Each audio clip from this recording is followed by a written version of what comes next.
Korma group, जो सोचता है वो करता है। आपके अपने सपनों का आशियाना। नमस्कार, भारत लाइव देख रहे हैं आप और मेरा नाम है उत्तम कुमार। रातों रात बुलेटिन में आपका स्वागत है। यहाँ हम वो खबरें दिखाते हैं जो कल हो गई है और आज क्या कुछ इस पर होने की संभावना है। हमारे सहयोगी हमारे साथ दीपक हैं। सबसे पहले दीपक के साथ जुड़ेंगे और उनसे बातचीत करेंगे। तेजस्वी यादव को लेकर एक बड़ी खबर है, क्या कुछ है दीपक, इस पे बता दीजिए। देखिए, तेजस्वी यादव ने पहली बार कैमरे पर हार की वजह बता दी है, क्योंकि लगातार तेजस्वी यादव जो है वो मीडिया से दूरी बना लिए थे लोग चुनाव होने के बाद। लेकिन पहली बार एक निजी चैनल में जब इंटरव्यू के दौरान तेजस्वी यादव ने साफ कर दिया है उत्तम कि हार का क्या कारण रहा है बिहार में। देखिए, तेजस्वी यादव एयरपोर्ट पर नजर आए थे, विधानसभा में जो 5 दिन का सत्र था उसमें 2 दिन नजर आए थे, 3 दिन नहीं दिखे थे। लेकिन अब जब पहली बार कैमरे पर वो दिखे हैं तो उन्होंने बताया है वो कारण जिससे उनकी जो हार है वो हुई है। उन्होंने साफ तौर पे कह दिया तेजस्वी यादव ने कि ये लोकतंत्र की हार है। आप समझ लीजिए उत्तम, तेजस्वी यादव का कहना है कि ये लोकतंत्र का हार है, उनकी हार नहीं हुई है। ये उनकी हार नहीं, ये लोकतंत्र की हार है। अब लोकतंत्र की हार क्यों है ये बताते हैं हम आपको। तेजस्वी यादव ये भी कह रहे थे कि जब चुनाव से पहले वो पूरे बिहार में भ्रमण कर रहे थे, कई जिलों में उनकी जो रैलियां हैं वो लगातार हो रही थी, तो तेजस्वी यादव का साफ तौर पे कहना था कि जब वो लोगों के बीच जा रहे थे तो तेजस्वी यादव जो है कह रहे थे कि लोग जो है वो बदलाव चाहते हैं बिहार में, लोग बिहार में नई सरकार चाहते हैं, लोग रोजगार चाहते हैं। तो तेजस्वी यादव कई मुद्दों को लेकर जो है वो इस बार साफ कर दिया है कि उनकी हार के कारण बिहार में क्या कुछ है। वो ये भी कहते नजर आए हैं कि लोग एनडीए सरकार को नहीं चाहते थे, लोग जो है बदलाव चाहते थे, लोगों को जो है कहीं ना कहीं नया सरकार से नई उम्मीदें थी, चाहे वो सरकारी नौकरी का हो, पेंशन का हो। और तेजस्वी यादव ये भी कहते नजर आए हैं कि हमने कई मुद्दों को लेकर आवाज उठाया और कहीं ना कहीं सत्ता पक्ष के लोगों ने उसे कॉपी और पेस्ट कर दिया। तेजस्वी यादव ये भी कह रहे थे कि महिला मुख्यमंत्री रोजगार योजना के तहत 10,000 रुपए जो दिए गए, ये क्या था?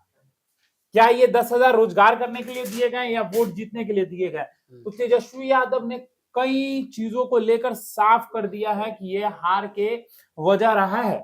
अब देखिए, तेजस्वी यादव अभी भी एक्सेप्ट नहीं कर रहे हैं कि उनकी हार किस कारण हुई है, ये तो उन्होंने आरोप लगा दिया है। लेकिन अब क्या है नहीं है वो तो जनता ने तय कर दिया है। बिल्कुल। देखिए, ये तो आप हमने बता दिया आपको, लेकिन एक सवाल आपसे भी है उत्तम। नीतीश कुमार आज अचानक जदयू कार्यालय पहुंचते हैं, उसके पहले एक दिन एयरपोर्ट पर संजय झा, निशांत एक साथ दिखाई देते हैं। कई मायने निकाले जाते हैं कि क्या नीतीश के बाद अब निशांत जो है नीतीश का कुर्सी संभालेंगे या उनकी राजनीति में एंट्री होगी। क्या कुछ देखा आपने आज जदयू कार्यालय में? देखिए, कल की बात आपने की है, कल नहीं परसों की बात की है। परसों एयरपोर्ट पर संजय झा जो कार्यकारी अध्यक्ष हैं जेडीयू के, उन्होंने कहा कि निशांत कुमार को राजनीति में आना चाहिए क्योंकि कोई उत्तराधिकारी हो जो जेडीयू को संभाले। उसके बाद से मीडिया में हाइप बनने लगा कि निशांत कुमार की राजनीति में एंट्री होती है। आपने बीते लगभग 2 सालों से देखा होगा कि कुछ-कुछ समय के अंतराल पर एक माहौल बनता है कि निशांत कुमार राजनीति में आ रहे हैं, सहमति बन गई है नीतीश कुमार की। लेकिन ये दर्शकों को भी पता है, नीतीश कुमार एक ऐसे नेता हैं जिन पर कोई भी दाग नहीं है। या फिर आप परिवारवाद की बात कर ले या फिर किसी भी मुद्दे को लेकर आप बात कर ले, नीतीश कुमार पर कोई भी दाग नहीं है। और यह भी कंफर्म है कि जब तक नीतीश कुमार मुख्यमंत्री रहेंगे वो नहीं आएंगे राजनीति में।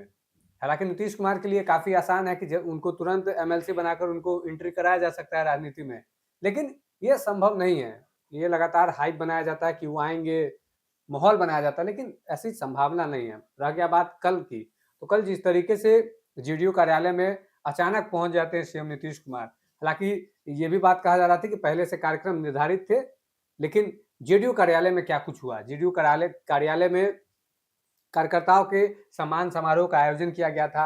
जो नए सदस्य जो जेडीयू की सदस्यता ले रहे हैं, बिल्कुल, वो सदस्यता कार्यक्रम की शुरुआत भी कल सीएम नीतीश कुमार ने जेडीयू कार्यालय में कर दी है। जिस तरीके से जनता ने मैंडेट दिया है, 85 विधायक जो हैं नीतीश कुमार के जीते हैं 101 सीटों में।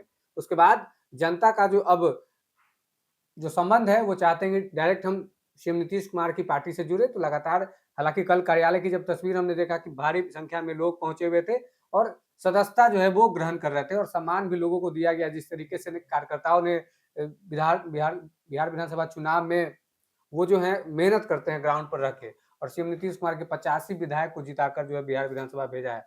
तो उन कार्यकर्ताओं का भी सम्मान किया गया है और सदस्यता ग्रहण कार्यक्रम का भी शुरुआत जो है वो सीएम नीतीश कुमार के द्वारा किया गया है। उस समय जो कार्यकारी अध्यक्ष संजय झा भी रहते हैं, विजय चौधरी मौजूद रहते हैं, तमाम जो जेडीयू के बड़े नेता हैं वो वहां पर मौजूद रहते हैं। लेकिन एक सवाल जो है हम आपसे लेंगे, क्योंकि अब मंचलों को लेकर कई तरह की खबरें जो हैं वो बाजार में चल रही हैं। जो अब उचक्के हैं, जो लड़कीबाजी में जिनका ज्यादा ध्यान रहता है, मैंने एक शब्द का प्रयोग किया लड़कीबाजी, आप इस पर कुछ डिफाइन करिए कि इसको लेकर क्या कुछ संभावना है आज के दिनों में। देखिए सबसे बड़ी बात यह है उत्तम, जब से सम्राट चौधरी को गृह विभाग मिली है तब से सम्राट चौधरी एक्शन में है। बिल्कुल, चाहे वो अपराधियों को लेकर एक्शन में हो, चाहे वो अतिक्रमण को लेकर एक्शन में हो, सम्राट चौधरी की बात बिहार में नहीं पूरे भारत में चर्चा के विषय बन गई है। बिल्कुल बिल्कुल। लोग कहने लग गए हैं कि योगी मॉडल जो है वो बिहार में आ गया है, लेकिन विधानसभा में सम्राट चौधरी ने ये क्लियर कर दिया है कि उनका नाम बुलडोजर नहीं है, उनका नाम सम्राट चौधरी ही है। तो देखिए सम्राट चौधरी ने जिस तरीके से ये साफ कर दिया है कि कार्रवाई जो है वो तो होगी, लेकिन आपने देखा है कि एक तरह से किस तरीके से पहले एंटी रोमियो स्क्वाड बनता है, किस तरीके से जो लगातार है महिलाएं या छात्राएं भी ये कहते नजर आई हैं कि सम्राट चौधरी का जो ये नया कदम है ये बहुत सराहनीय है, क्योंकि महिलाओं को सुरक्षित होना बहुत जरूरी है। कहीं ना कहीं वो नीतीश कुमार के नक्शे कदम पे चल रहे हैं सम्राट चौधरी। देखिए नीतीश कुमार का तो वोट बैंक ही महिलाओं के पास है, बिल्कुल, क्योंकि जिस तरीके से महिलाओं का अपार वोट नीतीश कुमार को मिलता है। देखिए सम्राट चौधरी ने उनकी सुरक्षा की बात कर दी है। सम्राट चौधरी अगर सुरक्षा की बात कर रहे हैं तो देखिए सबसे पहले एंटी रोमियो स्क्वाड, फिर आपने देखा कितनी तरीके से अभय ब्रिगेड की शुरुआत उनके द्वारा की गई है। बिल्कुल, तो अब सम्राट चौधरी ने एक और बड़ा ऐलान कर दिया है कि अगर कोई 1-2 बार से ज्यादा छेड़खानी करते दिखता है तो उनका नाम जो है थाने में गुंडा के तौर पे रजिस्टर कर दिया जाए। अच्छा, ठीक, ताकि अगर वो अगले बार से करते हैं तो उनकी नाम जो है वो तो मौजूद रहेगी। ठीक, और उसके बाद उनकी इलाज उसी हिसाब से की जाएगी। अच्छा, और एक और बड़ी बात, अगर इसमें कोई पदाधिकारी की सम्मिलित जो है वो होने का अगर संभावना होता है, अगर वो कार्रवाई नहीं करते हैं सही तरीके से तो कार्रवाई उनपे भी होगी। सम्राट चौधरी जो है वो इस बार कहीं ना कहीं जिस तरीके से गृह विभाग मिलने के बाद उनकी सक्रियता जो है, चाहे आप देखिए पुलिस मुख्यालय में उनकी बैठक या अपने विभाग के नेताओं के साथ बैठक, लगातार सम्राट चौधरी जो है इन चीजों पर पूरा फोकस किए हुए हैं, क्योंकि सम्राट चौधरी का एक ही पंचलाइन है, चाहे तो सुधर जाइए नहीं तो मिट्टी में मिला देंगे, नहीं तो बिहार से भगा, बिहार से छोड़ना पड़ेगा। बिल्कुल, अब देखिए सम्राट चौधरी इस तरीके से लगातार जो है वो सक्रिय हो गए हैं, तो छेड़खानी करने वाले उन युवाओं को या उन लड़कों को अब सावधान होने की जरूरत है। मनचले हैं, क्योंकि आप रोड पे अब मनचली हरकतें करेंगे तो आपकी हरकत सीधा जेल दिखेगी। अब देखिए ये तो हमने जान लिया कि मनचले क्या करते हैं, लेकिन वही मनचले अगर पढ़ाई करे तो नौकरी मिलेगा ना जी। बिल्कुल, तो ये बताइए कि बिहार में बम्पर ऑफर आया है नौकरी का कि नहीं, क्या हो रहा है इस बार नौकरी को लेकर? देखिए ये तो लगातार सीएम नीतीश कुमार इसको लेकर काफी सजग हैं। जिस तरीके से चुनाव में जब उनके द्वारा कहा जा रहा था कि 1 करोड़ सरकारी नौकरी देंगे, रोजगार देंगे, तब उनका मजाक उड़ाया जाता था। नीतीश कुमार बीमार हैं, नीतीश कुमार अस्वस्थ हो गए हैं। लेकिन जिस तरीके से उन्होंने चुनाव में भी काम किया, जब बारिश हो रहा था तो नेता लोग घर में थे लेकिन वो गाड़ी से निकल जाते थे। बिल्कुल, और आपने देखा होगा कि किस तरीके से 5 दिनों तक शीतकालीन सत्र चला था। नीतीश कुमार 5 दिन मौजूद थे। बिल्कुल, और जब शीतकालीन सत्र खत्म हो गया तो कल सुबह में सीएम नीतीश कुमार के आवास पर बैठक चल रही थी। ब्लूप्रिंट जो तैयार है उस पर मंथन चल रहा था। उस बैठक में सम्राट चौधरी थे, विजय सिन्हा थे, विजय चौधरी थे, टॉप लीडरशिप बिल्कुल बैठक थी। उद्योग मंत्री थे आपको दिलीप जायसवाल, वो भी इस बैठक में मौजूद थे। और किस तरीके से 1 करोड़ सरकारी नौकरी और रोजगार देने को लेकर जो ब्लूप्रिंट है उस चीज पर सीएम नीतीश कुमार लगातार मंथन कर रहे थे। तो आप इससे समझ सकते हैं कि नीतीश कुमार इस उम्र में भी कितने सजग हैं। उन्होंने जो जनता से वादा किया है कि हम आपको सरकारी नौकरी देंगे, रोजगार देंगे, उस पर बातचीत चल रही है। आपने देखा होगा जिस तरीके से सदन में डिप्टी सीएम विजय सिन्हा ने कहा था कि हम लोग 25 नए चीनी मिल को चालू करेंगे, 9 जो बंद चीनी मिल है उसको चालू करेंगे। कहीं ना कहीं ये सब अगर खुलेगा तो लोगों को रोजगार मिलेंगे। जिस तरीके से टीचर्स की TRE 4 में वैकेंसी आने वाली है, जिस तरीके से बिहार सचिवालय में वैकेंसी आई हुई है और भी आने वाली है, कहीं ना कहीं जो सरकारी नौकरी है उसके लिए भी युवाओं के पास काफी मौका है। वो अगर ठीक से पढ़ाई करते हैं, अगर वो जॉब एबिलिटी में अगर वो सक्षम होते हैं तो उनको भी रोजगार, सरकारी नौकरी मिलेगा। और रोजगार को लेकर तो सरकार ब्लूप्रिंट पर मंथन कर ही रही है। एक तरफ तेजस्वी यादव थे जो उनसे ब्लूप्रिंट मांगते रह गए लोग, और वो 2-3 दिन में दिखाते रह गए। वहीं अब सरकार जो है ब्लूप्रिंट पर मंथन कर रही है। देखिए, एक और बड़ा सवाल है उत्तम, मेरी तो कल मुलाकात भी हुई है ट्रैफिक एसपी से। बिल्कुल। वैभव शर्मा नए ट्रैफिक एसपी के रूप में जो है वो पटना में निर्वाचन हुई है उनकी। बिल्कुल। इसके पहले अपराजित लोहान थे।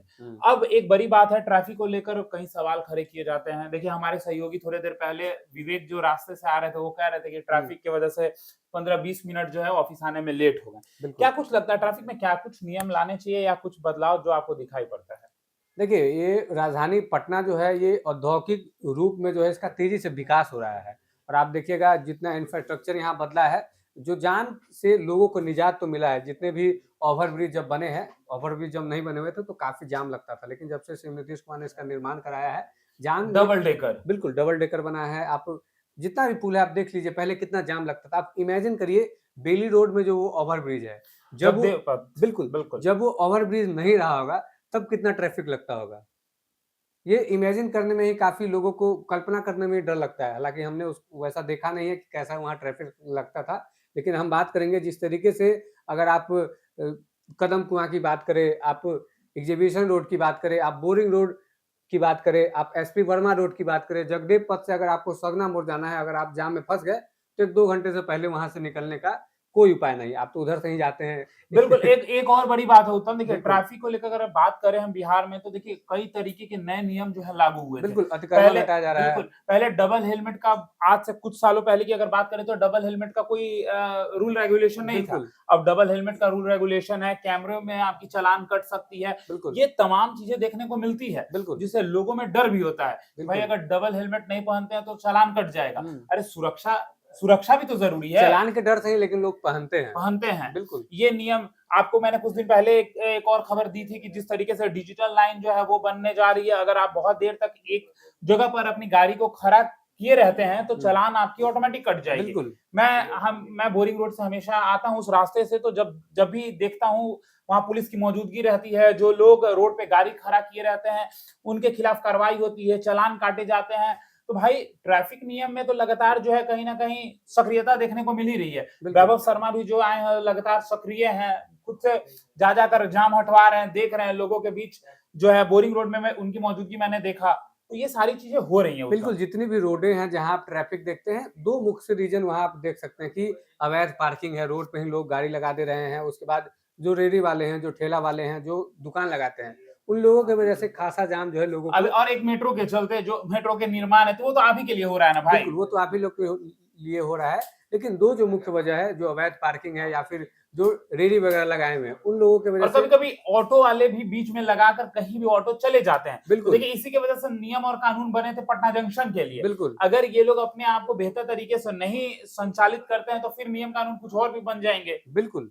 और जिस तरीके से जब ये जाम लग रहे हैं तो कहीं न कहीं 5 दिनों से जो अतिक्रमण हटाया जा रहा है, दर्शकों की जानकारी के लिए बता दें कि बीते 5 दिनों में लगभग 80,000 रुपए जुर्माना जो है वसूल लिया गया है। 78,900 रुपए जिला प्रशासन की तरफ से वसूले गए हैं, जिन्होंने अतिक्रमण लगाया था। हालांकि अतिक्रमण जब हटाने जा रही है पुलिस, उससे 1 दिन पहले जो है प्रशासन के द्वारा निर्देश दे दिया गया है, जा रहा है कि आप जो है इसको खाली कर दीजिए, नहीं तो हम आपका सामान जो है टॉर्चन करके ले जाएंगे। तो ये इन सब कदम की वजह से जिला प्रशासन की तरफ से भरपूर प्रयास किया जा रहा है जाम से निजात दिलाने के लिए, लेकिन जो लोग ढीठ होते हैं, निर्देश देने के बाद भी लोग वहां से दुकान नहीं हटाते। हमने ग्राउंड से भी एक वीडियो दिखाया था, नोटिस भी दिखाया था, हमें दिखाया गया था अधिकारी के द्वारा कि हमने 1 दिन पहले ही निर्देश दिया, लेकिन उसके बावजूद भी जो लोग हैं वो नहीं हटा पा रहे हैं। तो चलिए, आप देख रहे थे हमारा खास कार्यक्रम रातों रात बुलेटिन, जिसमें हम आपको आज की तो खबर बताते ही हैं और कल की जो विशेष खबर रहती है उसका विश्लेषण करके हम आपके समक्ष रखने का काम करते हैं। तो तमाम ऐसे ही खबरों के लिए हमारे साथ बने रहे। भारत लाइव देख रहे थे आप, धन्यवाद। आपके सपनों को हमने सजाया है, ई होम्स पैनोरामा को हमने बनाया है। ई होम्स मेरा एक सपना था जिसपे मैं पिछले 4 साल से काम कर रहा था। हमने जो बनाया है वो सबने है माना। ई होम्स पैनोरामा में हो आपका भी आशियाना। और फाइनली हमने 2021 में इस प्रोजेक्ट को लॉन्च किया। बहुत लोग अप्रिशिएट कर रहे हैं कि पूर्णिया जैसे शहर में बिहार के, एक तो बिहार की बात करें, उसमें भी पूर्णिया जैसे छोटे जगह में इस तरह का लाइफस्टाइल देना, ये सुन के हम लोगों को बहुत अच्छा लगता है। ई होम्स में हमने कुछ और भी किया है, जैसे हम जिस जगह में रह रहे हैं हमारे फैमिली सिक्योर हो, उनको सिक्योरिटी का ध्यान में रखा है। आपकी सुविधा और सुरक्षा आपके लिए खास है, ये आपका विश्वास है। इसमें आर्टिफिशियल इंटेलिजेंस का 7 लेयर सिक्योरिटी का हमने इस्तेमाल किया है। लस ग्रीन कैंपस को बनाया है, यदि हमारा बाउंड्री वाल है तो वो वर्टिकल गार्डन है। ये जितनी भी फैसिलिटी होता है एक इंटरनेशनल टाउनशिप में, ई होम्स है, ये हम लोग विश्वास नहीं कर पा रहे हैं। जो भी हमारे मित्र दोस्त या जो भी हमारे बाहर आते हैं, तो हम लोग को बहुत अच्छा सुनने को मिलता है और बहुत अच्छा क्रेडिट मिल रहा है। वो सारा हमने सिर्फ एक बिल्डिंग नहीं बनाया, हमें एक बहुत अच्छा लाइफस्टाइल दिया ई होम्स में, और मेरा एक सपना था जिसको मैं आज फुलफिल होते हुए देख रहा हूँ। ये आपका आवास है। ई होम्स पैनोरामा में अब आपका निवास है। E Homes Panorama, luxurious lifestyle redefined. Panorama group, जो सोचता है वो करता है। अगर ये वीडियो पसंद आई और वह बिहार के राजनीति और बिहारियत से सरोकार रखेनी तो सब्सक्राइब बटन दबा के चैनल के सब्सक्राइब कर ली। ओजे एगो घंटी बा, ओकरा बटन दबा देला से कुल सटीक और मारक खबर रुआ मुफ्त में मिल जाई। अगर रुआ पत्रकारिता के हमनी के नया प्रयोग में सहयोग कर चाहतानी तो ज्वाइन बटन दबा दी। पेटीएम नंबर नोट कर ली 9386816700।